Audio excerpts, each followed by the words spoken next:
EAGLES, Eagles.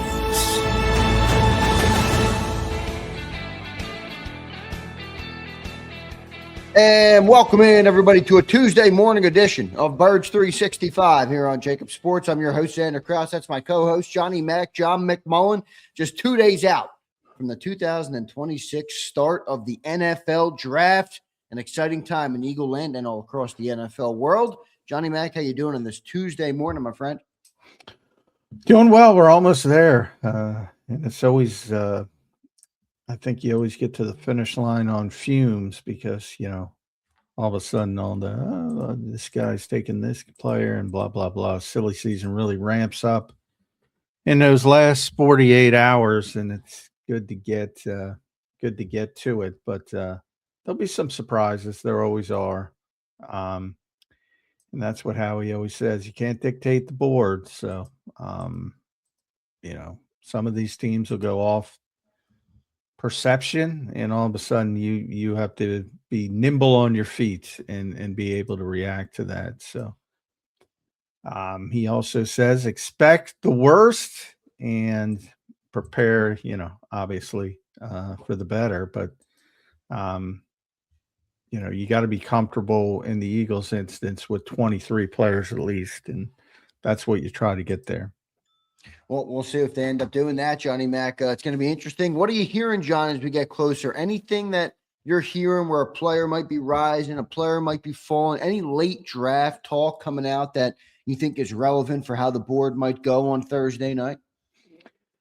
Well, I think the Grenard trade is back in, second round pick. Maybe they convince him for a third and something else. But I think that's heavily in play for the Eagles. There's some other edge rushers, potentially. Pittsburgh could move on from Highsmith or Herbig. So there's two options there.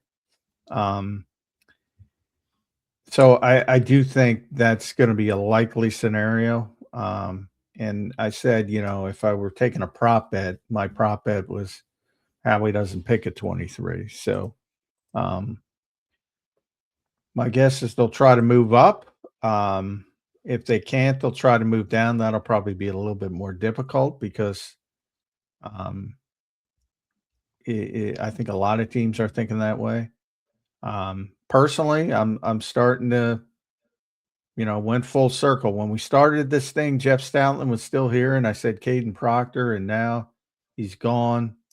And I still think it might be Kaden Proctor after hearing all the talk. But a couple reasons. One, you can start him at guard, kick him out to right tackle. Two, he is athletic for his size. Even though he's a power-based player, he should be able to handle the athletic part of it, at least to the wide zone stuff, at least to an acceptable degree.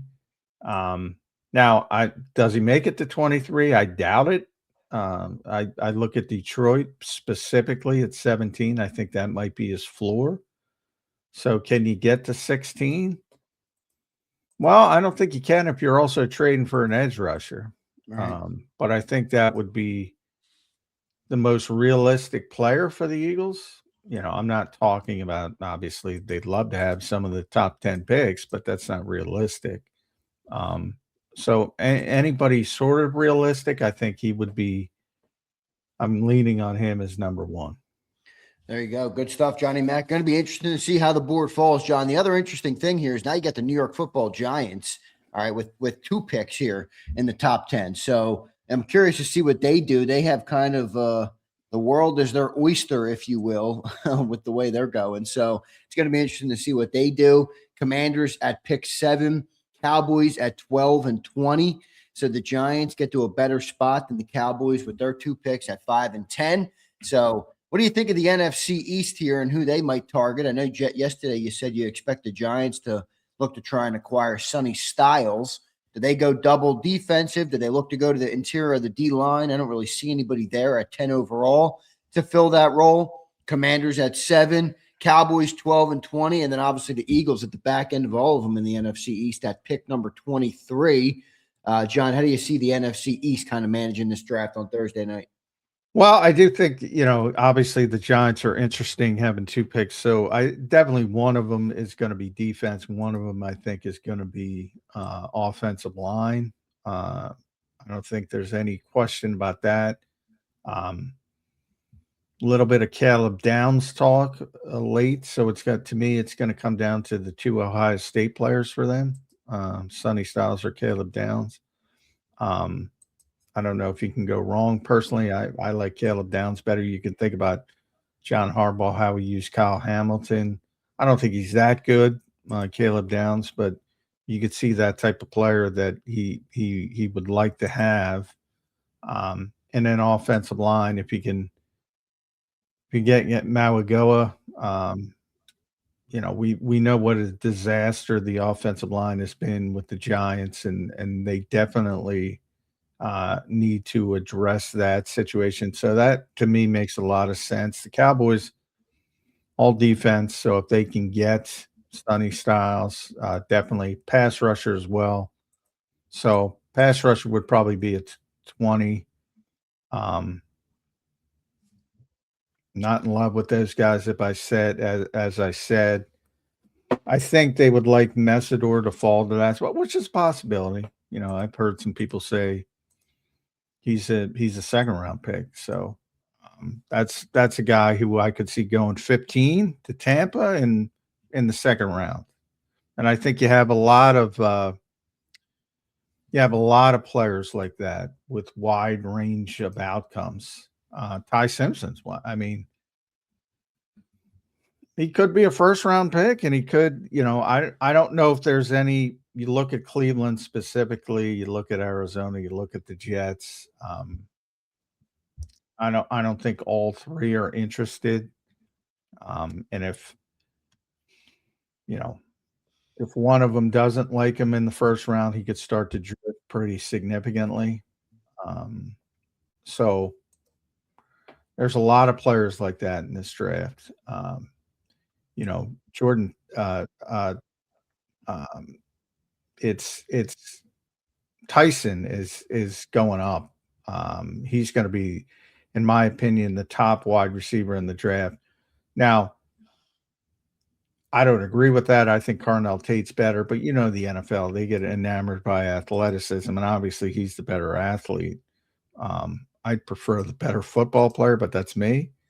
And I don't want to say boom or bust, but there's a way higher level going in a negative direction. So, and then to me, Vega is a guy I've talked about a lot, and where he lands, that'll be interesting to me because guard um, is